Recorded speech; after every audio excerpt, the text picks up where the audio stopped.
The shot rang out across the dusty plains of Wyoming Territory, startling Hattie Vaughn from her thoughts as she hung laundry behind her family's modest boarding house. The year was 1878, and Prosperity, the town's ironic name, was experiencing anything but. A man on horseback thundered past, his silhouette disappearing into the wavering heat of the horizon, leaving only a cloud of amber dust in his wake. Hattie shielded her eyes against the setting sun, wondering what new trouble had found its way to their doorstep. Little did she know that the rider's desperate flight would soon bring a wounded stranger into her life, a man whose trembling hands would still beneath her touch and change her world forever. 3 days later, Hattie wiped her brow as she worked in the kitchen of the Vaughn family boarding house. At 23, she had already spent 5 years managing the establishment after her mother's death. Her father, once a promising rancher, had never recovered from the loss, leaving Hattie to keep their business afloat. "Hattie, we've got a new guest," her younger sister Josephine announced, bursting through the swinging door. "He just rode in. Looks like he's been through hell and back." Hattie straightened her apron. "Did he sign the register?" Said his name is Xavier Thornton, paid for 2 weeks in advance.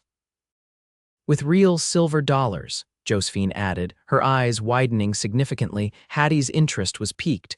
Few travelers had that kind of money in these parts. "Show him to room 3. I'll bring up fresh water for washing." When she entered room 3 with a pitcher of water and clean towels, Hattie found herself face to face with a man who seemed to fill the modest space with his presence, despite his obvious exhaustion. Tall and lean, with dark hair that curled slightly where it touched his collar, Xavier Thornton stood by the window, seemingly studying the street below. He turned at her entrance, and Hattie noted the tension in his shoulders, the wariness in his steel-blue eyes. A fresh scar ran along his jaw, still pink with healing. "Miss Vaughn, I presume?" His voice was deep but quiet, like he'd grown accustomed to not being heard. "Yes, Mr. Thornton. I've brought some water for washing up. Supper will be served downstairs in an hour." She placed the pitcher on the dresser, aware of his gaze following her movements. "Much obliged." He touched the brim of an imaginary hat, having already removed his dusty one. Hattie hesitated. "Is there anything else you require, Mr. Thornton?" His eyes met hers, and something flickered their vulnerability, perhaps swiftly masked. "Just some peace and quiet, if it can be found in these parts. Prosperity may not offer much, but peace and quiet we have in abundance," Hattie replied with a small smile. "Although I can't promise the same for breakfast time, my sister Josephine is quite the chatterbox." A ghost of a smile touched his lips, transforming his face. "I'll consider myself warned." As she closed the door behind her, Hattie couldn't shake the feeling that Xavier Thornton was a man running from something or someone. In her experience, men like that brought trouble. And trouble was something the Vaughn family boarding house could ill afford. Over the next several days, Xavier Thornton proved to be an enigma.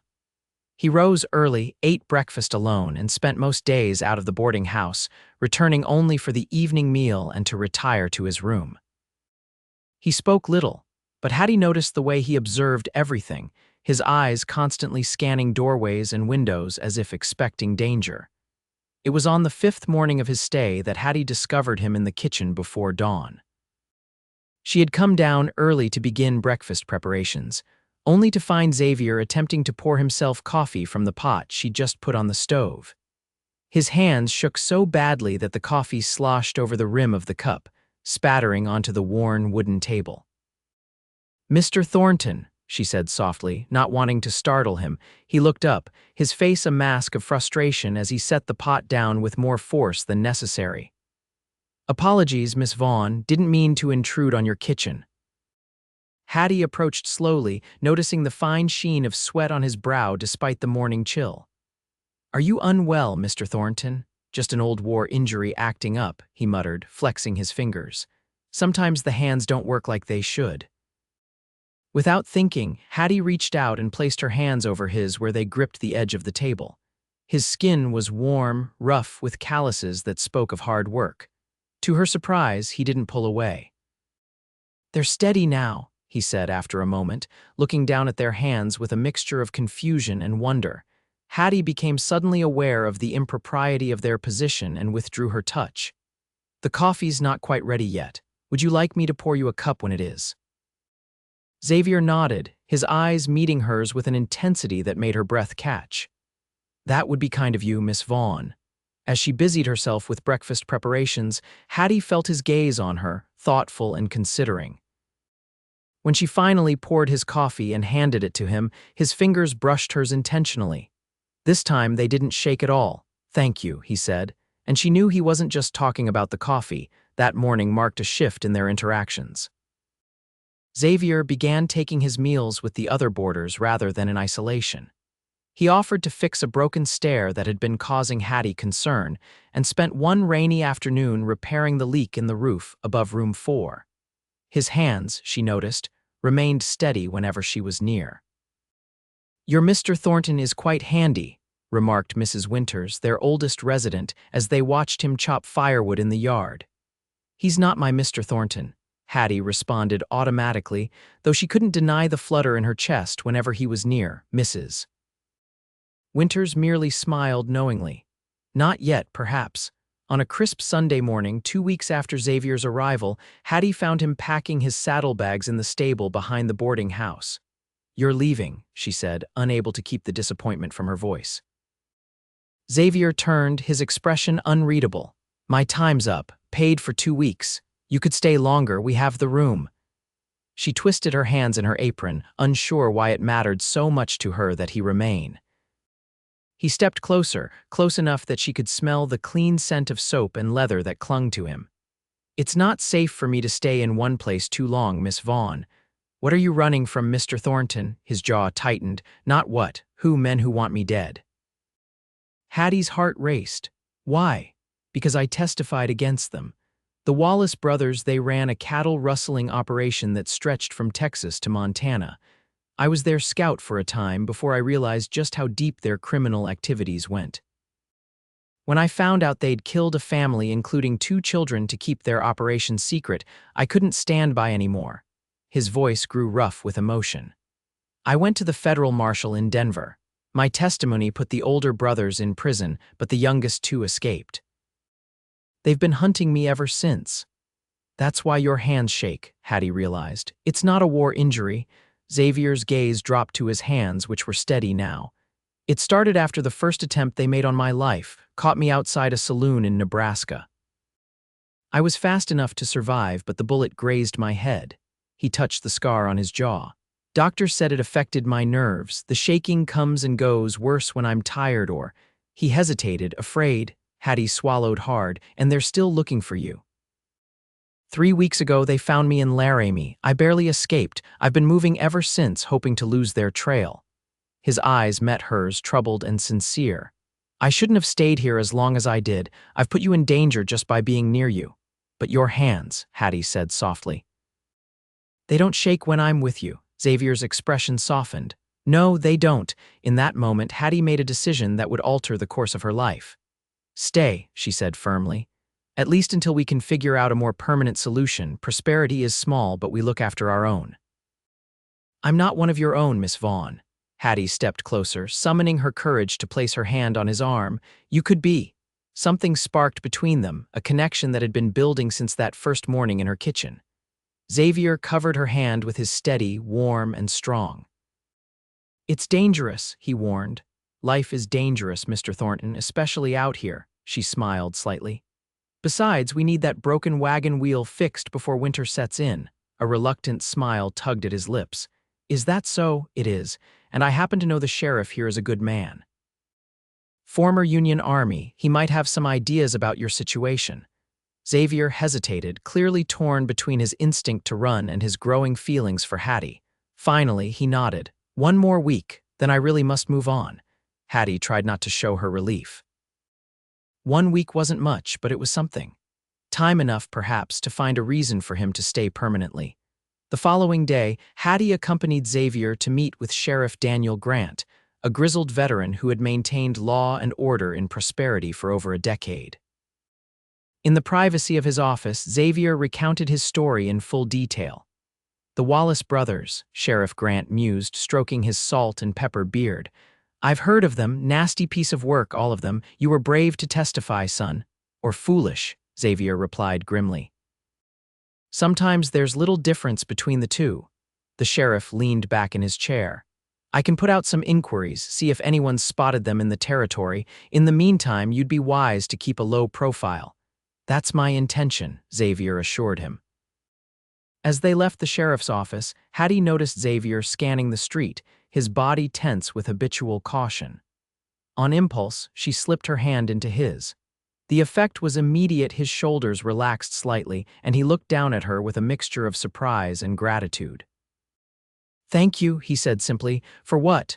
For not running in the opposite direction when you learned the truth. Hattie squeezed his hand.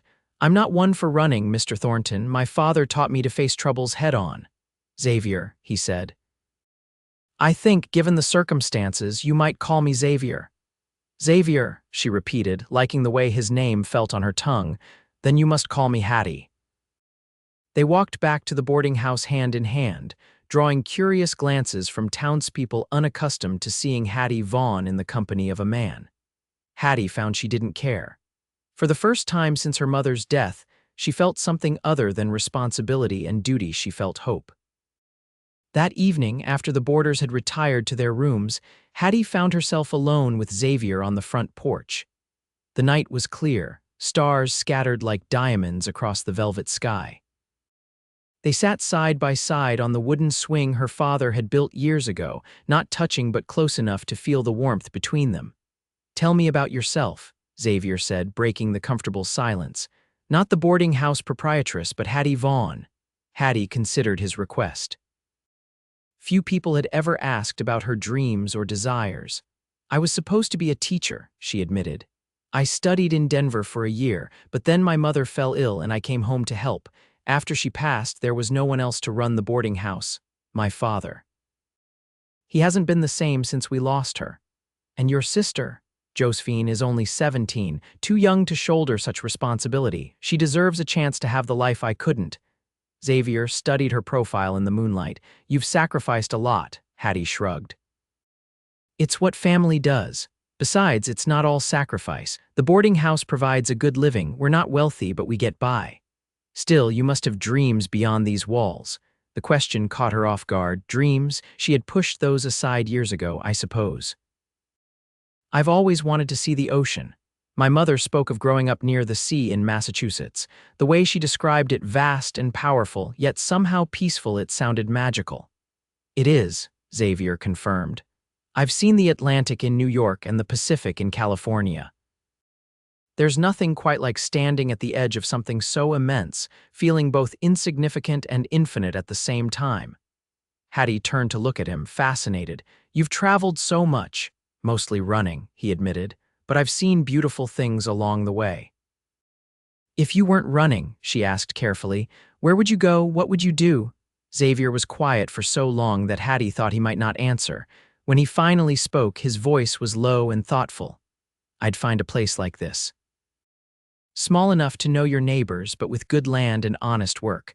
I'd raise horses. Before the war, before everything went wrong, I worked on my uncle's horse farm in Kentucky. Those were good days. His gaze met hers in the darkness, and I'd find someone to build a life with. Someone strong and kind, someone who makes my hands stop shaking. Hattie's heart pounded in her chest. That sounds like a good dream, she managed to say. The best dreams are the ones that feel possible, he replied, his fingers finding hers in the space between them. They sat together until the night air grew too cold, their conversation flowing easily from childhood memories to favorite books to the simple pleasures they both enjoyed. By the time they said goodnight, Hattie knew with certainty that she was falling in love with Xavier Thornton. And based on the lingering way he held her hand before releasing it, she suspected he felt the same. The next few days passed in a blur of ordinary moments made extraordinary by Xavier's presence. He accompanied Hattie to the general store, carrying packages with a protectiveness that made her smile. She taught him how to make her mother's famous apple pie, laughing as Flower dusted his dark hair. In the evenings, they sat on the porch swing, their conversations growing deeper, more intimate as they shared pieces of themselves they had shown to few others. On the 6th day after their visit to the sheriff, Hattie's father emerged from his room for the first time in weeks. Harold Vaughn had once been a strong, vibrant man, but grief had hollowed him, leaving behind a shell that only occasionally showed glimpses of his former self. He appeared in the dining room as Hattie and Xavier were cleaning up after breakfast, his clothes hanging loose on his gaunt frame. "Papa," Hattie said, surprised. "You're up. Are you hungry?" Harold shook his head, his rheumy eyes fixing on Xavier. "Who's this, then?" "Xavier Thornton, sir." Xavier stepped forward, extending his hand. "I'm a guest at your boarding house." Harold ignored the outstretched hand. "You've been spending time with my daughter." It wasn't a question, but Xavier answered anyway. "Yes, sir, I have had that privilege." "Why?" The blunt inquiry hung in the air. Xavier glanced at Hattie, who looked mortified, then back to her father. "Because your daughter is the finest person I've met in my travels, sir. She's kind, intelligent, and braver than most men I've known." Harold's weathered face gave nothing away. "She has responsibilities here, to this house, to her family." "I'm aware of that, sir. I respect it. Do you?" Harold stepped closer, suddenly seeming more present than he had in years. "Men come through, say pretty things, then move on. They don't think about what they leave behind," Hattie intervened. "Papa, that's enough. Mr. Thornton is our guest." "It's all right, Hattie," Xavier said gently. Then to Harold, "You're right to be concerned, sir. I wouldn't want anything less for a daughter of mine, but I want you to know my intentions toward Hattie are honorable. I care for her deeply." Harold studied him for a long moment. "We'll see," he finally said, before turning and shuffling back toward his room. When he was gone, Hattie released a breath she hadn't realized she was holding. "I'm sorry about that. He's not been well since Mother died." Xavier took her hand, his touch reassuring. "He loves you. He's protecting you the only way he knows how. Still, he had no right to question you like that. He had every right." Xavier's thumb traced circles on the back of her hand.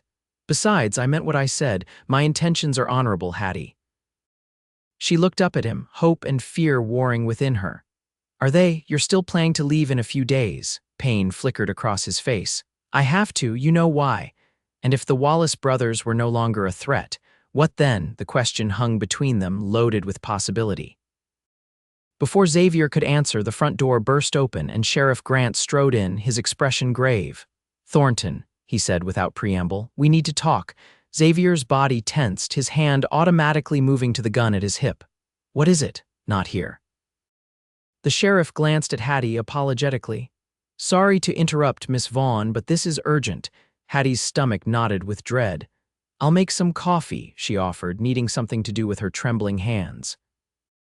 The men moved to the small parlor off the main entrance, their voices low but intense. Hattie busied herself in the kitchen, straining to hear their conversation but catching only fragments. When they emerged 15 minutes later, Xavier's face was set in hard lines. "They're coming," he said simply once Sheriff Grant had departed.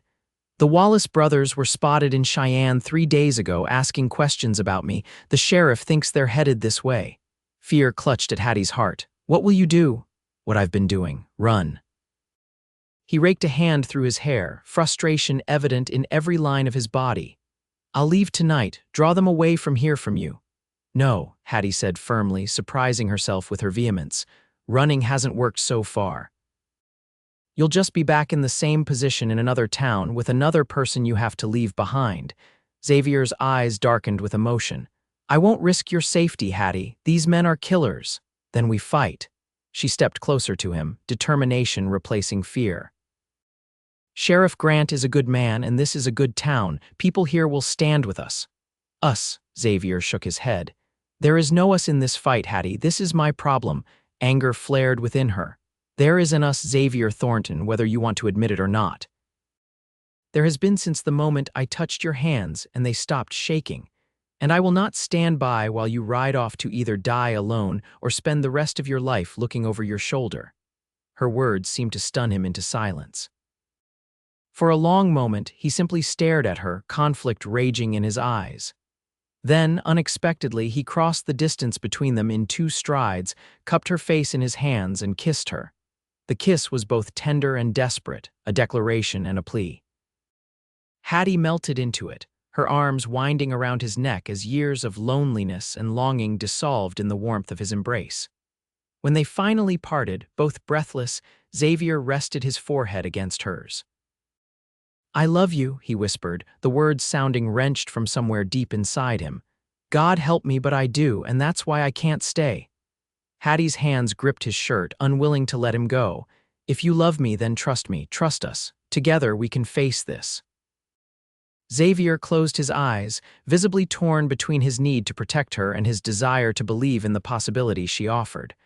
Finally, he nodded, the motion almost imperceptible. "All right," he conceded. "We'll try it your way. But if there's even a hint of danger to you or your family, I'm leaving. No arguments." Hattie's heart soared despite the gravity of their situation. "Agreed. Now let's talk to Sheriff Grant about a plan." The next morning, a strategy meeting was held in the sheriff's office. Present were Sheriff Grant, his deputy Jim Coulson, Xavier, Hattie, and three of the town's most reliable men: blacksmith Elijah Washington, store owner Frederick Bartlett, and rancher Samuel Peterson. "The Wallace brothers will likely arrive within 2 days based on the information from Cheyenne," Sheriff Grant explained. "They're traveling with at least 3 other men, all armed and dangerous. 5 against 6, Deputy Coulson calculated. Not bad odds." Xavier shook his head. "Don't underestimate them. The Wallace brothers are cunning and ruthless. They won't engage in a fair fight if they can avoid it. Which is why we need to set the terms of engagement," Sheriff Grant agreed. "Thornton here has agreed to be visible to let them know he's in town. But we'll be ready for them." The plan they devised was simple but solid. Xavier would maintain his normal routine, but armed men would be positioned strategically throughout town. When the Wallace brothers arrived, they would be approached by the sheriff and offered a choice: leave peacefully or face arrest. No one expected them to choose the former option, but it would put the law firmly on their side when the inevitable confrontation occurred. As they left the meeting, Hattie noticed Xavier's hands were trembling again. Without comment, she laced her fingers through his and felt the tremors subside. "It will work," she assured him, though her own heart was heavy with fear. Xavier squeezed her hand. "I hope you're right. Because if you're not, I've just put everyone I care about in terrible danger." The next 2 days passed with excruciating slowness. Xavier continued helping around the boarding house, though Hattie noticed he positioned himself so that he could always see the road through town. His gun never left his side, even during meals. At night, after the boarders retired, they sat together on the porch, speaking of everything except the danger looming on the horizon. On the evening of the second day, as twilight painted the sky in shades of lavender and gold, Xavier suddenly stiffened beside her on the swing. "Riders," he said quietly, his keen eyes picking out what Hattie could not yet see. 5 of them coming from the east." Hattie's mouth went dry. "The Wallaces," Xavier nodded grimly, rising to his feet. "Get inside, Hattie, lock the doors and stay away from the windows." "I'm not hiding," she protested, standing alongside him. "This isn't a debate." His voice was sharper than she'd ever heard it. "Please, Hattie. I need to know you're safe." The desperation in his eyes convinced her. With a reluctant nod, she retreated inside, but only as far as the front parlor, where she could still see through a gap in the curtains. Xavier stood tall on the porch, his silhouette outlined against the dying light as the riders approached. They stopped in the middle of the main street, directly in front of the boarding house. Even from a distance, Hattie could see they were rough-looking men, dust-covered and grim. The 2 who rode slightly ahead must be the Wallace brothers, she realized. They bore a familial resemblance, both fair-haired and stocky, with cold eyes that surveyed the town with predatory assessment. "Thornton," one of them called out, "we know you're here." "Show yourself, you yellow-bellied traitor." Xavier stepped off the porch and into the street, his stance casual but alert. "Evening, Levy," he called back. "Ethan, been a while." The brothers exchanged glances, clearly surprised by his willingness to face them. "Not long enough," the one called Levy snarled. "You cost us our brothers, our business. You cost yourselves everything when you decided murder was an acceptable business practice," Xavier replied evenly. "That family was in the wrong place at the wrong time," Ethan Wallace dismissed with a wave of his hand. "Just like you're about to be." At that moment, Sheriff Grant stepped out of the shadows beside the general store, rifle in hand. "That's far enough, gentlemen. I'm Sheriff Daniel Grant, and you're in my town now." The Wallace brothers tensed, noticing for the first time that armed men had materialized at various points around the street. Deputy Carlson emerged from the livery stable, Frederick Bartlett from his store, and Samuel Peterson from the saloon. Elijah Washington, the blacksmith, stood near his shop, a shotgun held ready. "This doesn't concern you, Sheriff," Levi Wallace said, his hand hovering near his pistol. "Our business is with Thornton. Any business in prosperity concerns me," Sheriff Grant replied firmly. "Now you have two choices. You can turn around and ride out of town, never to return, or you can face arrest for attempted murder and disturbing the peace." Ethan Wallace laughed, a harsh sound like stones rattling in a tin cup. "Or we could just kill you all and be done with it." "You could try," Xavier said quietly, "but you'd be dead before you cleared leather." The tension in the street was palpable as both sides assessed the situation. Hattie held her breath, her heart pounding so loudly she was sure everyone must hear it. Just when it seemed the standoff might break into violence, Levi Wallace made a subtle gesture to his companions. "We're reasonable men, Sheriff," he said, though his eyes remained cold and calculating. "Perhaps we can discuss this matter civilly. Over a drink, maybe." Sheriff Grant's expression remained stony. "The only discussion to be had is whether you leave willingly or in chains." "Now, that's not very hospitable," Ethan objected, shifting in his saddle. "We've come a long way to settle an old score." "The score's been settled," Xavier stated. "Your brothers got what they deserved, and you will too if you don't ride out now." From her vantage point, Hattie saw Levi's eyes narrow dangerously. His hand dropped to his gun, and she opened her mouth to scream a warning, but it was too late. In one fluid motion, Levi drew and fired at Xavier. What followed was chaos. Xavier dove to the side, the bullet narrowly missing him, and returned fire from the ground. Sheriff Grant and the other men opened fire as well, while the Wallace gang scrambled for cover. Horses reared and bolted, terrified by the gunfire. Townspeople who had been watching from windows ducked down, and shouts of alarm filled the air. Unable to contain herself any longer, Hattie rushed to the door, intent on reaching Xavier.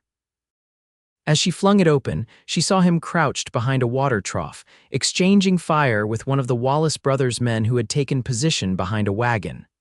"Xavier," she called, panic gripping her as a bullet splintered the doorframe inches from her head. "Get back inside." He shouted, his face a mask of fear and fury. Before she could respond, a searing pain tore through her upper arm, spinning her backward into the doorway. The world tilted alarmingly, and she found herself on the floor of the parlor, warm blood soaking through her sleeve. "Hattie." Xavier's anguished cry seemed to come from far away. The gunfire intensified, then suddenly ceased. Voices shouted, boots pounded on the wooden porch, and then Xavier was kneeling beside her, his face ashen. "Hattie, oh God, Hattie," he chanted, his hands moving gently over her, assessing the damage. "Where are you hit? How bad is it?" "My arm," she managed, the pain now a throbbing pulse that made it difficult to think. "Just a graze, I think." Relief washed over his features. "Let me see." With gentle efficiency, he tore the sleeve of her dress to expose the wound. The bullet had indeed only grazed her, leaving a bloody furrow across her upper arm. It was painful but not life-threatening. "You'll be all right," he assured her, his voice thick with emotion as he pressed a clean handkerchief against the wound to staunch the bleeding. "But you could have been killed, Hattie. Why did you come out?" "I was afraid for you," she admitted, wincing as he applied pressure. "What happened?" "The Wallaces, Ethan Wallace is dead," Xavier told her grimly. "Levi and one of their men are wounded and under arrest. The other two surrendered when they saw the odds turning against them." Sheriff Grant appeared in the doorway, his expression concerned. "Miss Vaughn, you're hurt." "I'll fetch the doctor." "Thank you, Sheriff," Xavier replied without taking his eyes from Hattie's face. "Is it over, truly over?" The sheriff nodded. "It's over, son. Levi Wallace won't hang for what he's done, but he'll spend many years behind bars, same for his companions. You won't have to run anymore." When the sheriff had gone to fetch the doctor, Xavier helped Hattie to the sofa, his movements gentle but urgent. Once she was settled, he knelt beside her, taking her uninjured hand in both of his. I almost lost you, he said, his voice breaking. When I saw you fall, I thought. Hattie squeezed his hand. But you didn't lose me, I'm right here, you could have been killed because of me. Self-recrimination darkened his features. I should never have stayed, never have involved you in this. Stop, Hattie commanded, surprising herself with the strength in her voice despite her pain. This was my choice, Xavier, mine, and I would make it again. He stared at her, wonder mixing with the anguish in his eyes. Why would you risk everything for a man you barely know? A man with nothing to offer but danger and uncertainty. Because I love you, she answered simply. And because some things are worth fighting for, worth risking everything for. Xavier's hands tightened around hers, and she saw that they were perfectly steady. Hattie Vaughn, he whispered, I don't deserve you. Perhaps not, she agreed with a small smile, but you have me nonetheless. He leaned forward and kissed her, a tender affirmation that said more than words ever could. When he pulled back, his expression had changed, determination replacing despair. When the doctor has seen to your arm and things have settled, he said firmly, I need to speak with your father. Hattie's heart skipped a beat. Why? Xavier smiled, the first genuine smile she had seen from him since the Wallace brothers rode into town. Because my intentions are honorable, remember, the following weeks brought profound changes to Prosperity. The attempted shootout and subsequent arrest of the Wallace gang became the talk of the territory, bringing unwanted attention to the small town. Reporters from as far away as Denver arrived to interview Xavier, Sheriff Grant, and anyone else who had witnessed the confrontation. For a brief time, Xavier's name appeared in newspapers across the West, his testimony and bravery lauded as examples of frontier justice. Through it all, Xavier remained by Hattie's side as she recovered from her injury. The bullet graze had been clean, and Dr. Matthews assured her it would heal with minimal scarring. More significant was the change in her father, who seemed to emerge from his grief-induced stupor in the wake of Hattie's injury.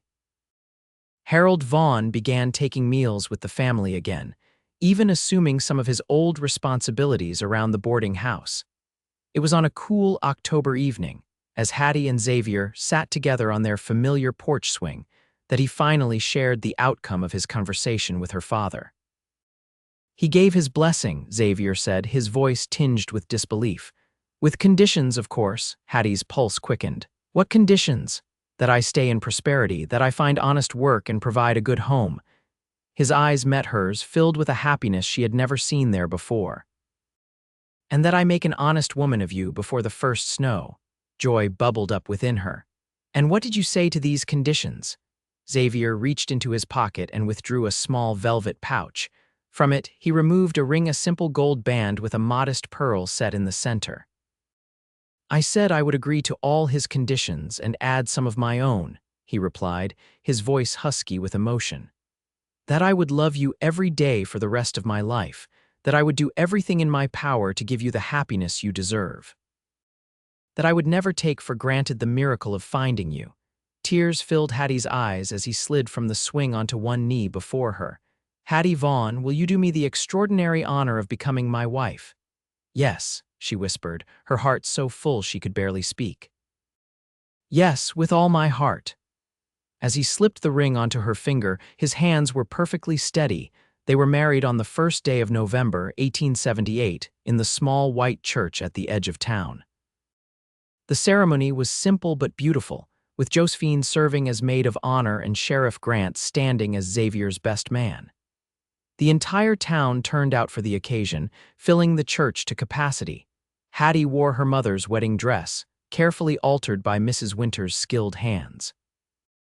Xavier, in a new suit purchased from Frederick Bartlett's store, waited at the altar with an expression of such naked adoration that many of the women in attendance dabbed at their eyes before the ceremony even began. When Hattie's father walked her down the aisle, his steps were surer than they had been in years. As he placed her hand in Xavier's, Harold Vaughn spoke for the first time during the ceremony. Take care of her, he said, his voice rough with emotion. She's the best of us.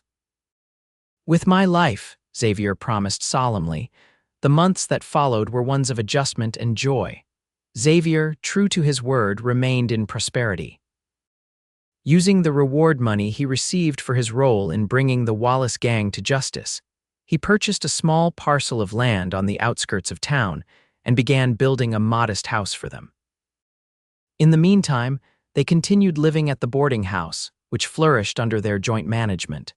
By spring, Xavier had established a reputation as a skilled horse trainer, working closely with Samuel Peterson's ranch to break and train horses for sale throughout the territory.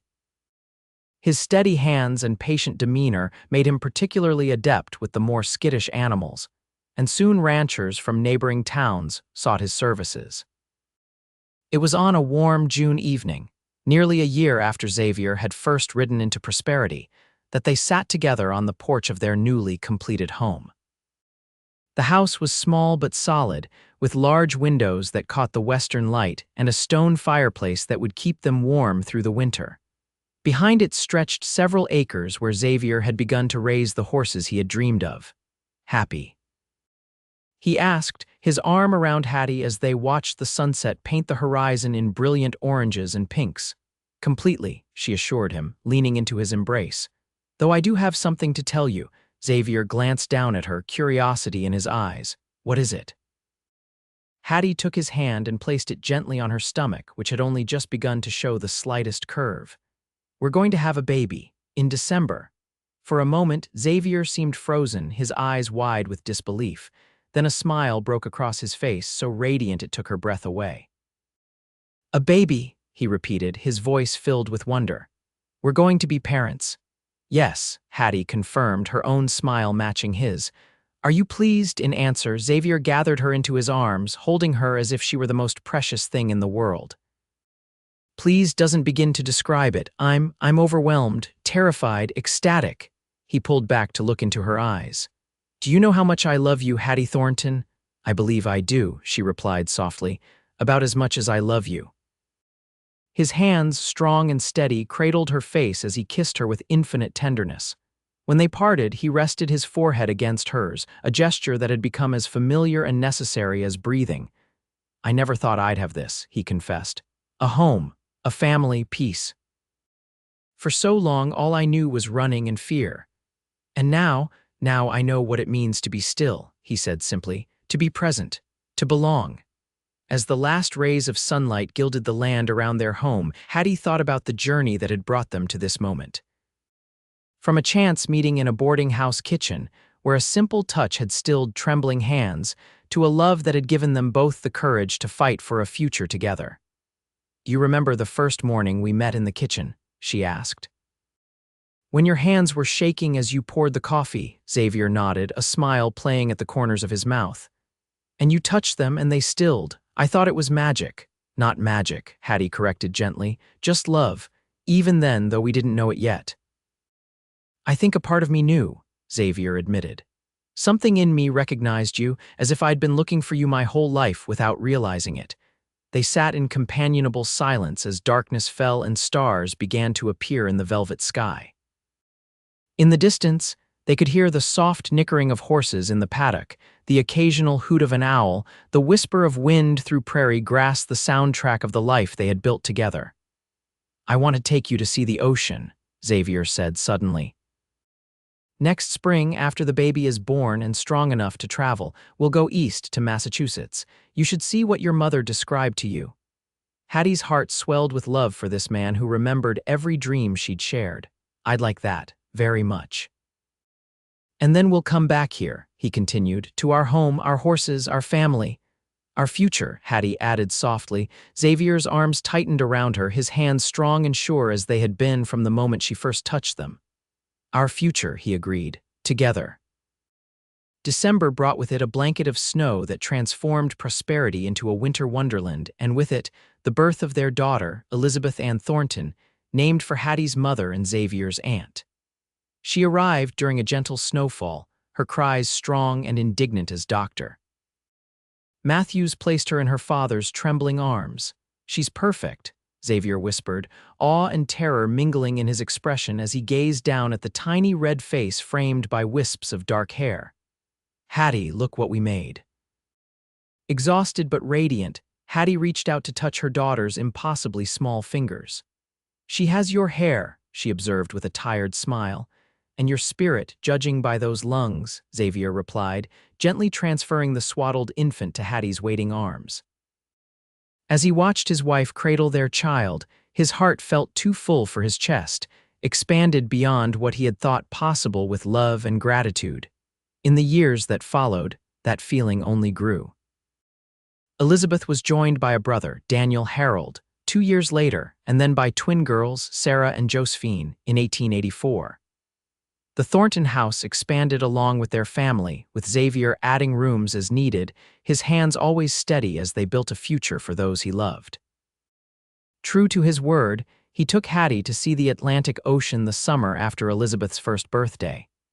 They stood together on a Massachusetts beach, their daughter perched on Xavier's shoulders, and watched the endless waters stretch to the horizon. "It's even more beautiful than I imagined," Hattie breathed, the salt spray misting her face. "Worth waiting for?" Xavier asked, his free arm encircling her waist. Hattie turned to him, her eyes reflecting the vastness of the sea and the depth of her love. "Everything with you has been worth waiting for." As promised, they returned to prosperity, to the life they had created together. The boarding house continued to thrive under Josephine's management after her marriage to Frederick Bartlett's son, William. Harold Vaughn lived to see all 4 of his grandchildren born before passing peacefully in his sleep in 1885, a man reconciled to his losses and grateful for the family that remained. Xavier's horse training business grew into one of the most respected in the territory, with buyers coming from as far as California to purchase Thornton-trained stock. Hattie, drawing on her education, taught their children and several others from neighboring farms until Prosperity finally built a proper schoolhouse in 1886, at which point she was unanimously selected as the town's first official teacher. On a summer evening in 1888, 10 years after Xavier had first ridden into town, the Thornton family gathered on their expanded front porch after supper. Elizabeth, now 9, read aloud from Little Women to her siblings while Xavier and Hattie sat in the same swing where they had shared so many important moments. "Do you ever think about how different our lives might have been?" Hattie asked, her head resting on her husband's shoulder as she watched their children.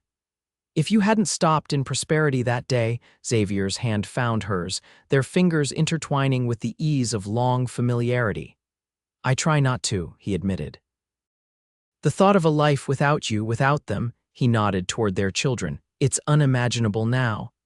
"You might still be running," Hattie mused, "or perhaps you would have found another way to face your past." "I doubt it," Xavier said quietly.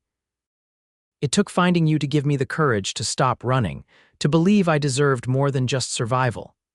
Hattie squeezed his hand. "And your hands, do they ever shake anymore?" Xavier smiled, lifting their joined hands to press a kiss to her knuckles.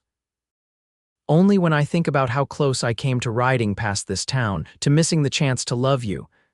"But you didn't," Hattie reminded him. "You stopped, you stayed." "Best decision I ever made," he affirmed. As the golden light of the setting sun bathed their home and family in its warm glow, Hattie reflected on the journey that had brought them to this moment of perfect contentment. From a trembling-handed stranger to her steadfast partner in all things, Xavier had transformed her life as surely as she had transformed his.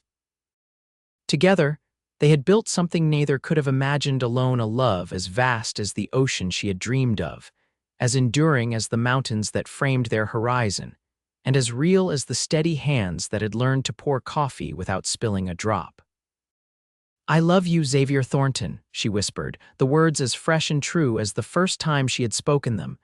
"And I love you, Hattie Thornton," he replied, his voice carrying the certainty of a man who had found his true north. "Today, tomorrow, always." In the gathering twilight, their children's laughter rang out, a joyful chorus that celebrated all they had overcome and all that awaited them in the years to come. And as stars began to appear in the darkening sky, Xavier and Hattie remained on their porch swing, hands clasped, hearts full, perfectly still in the knowledge that they were exactly where they were meant to be.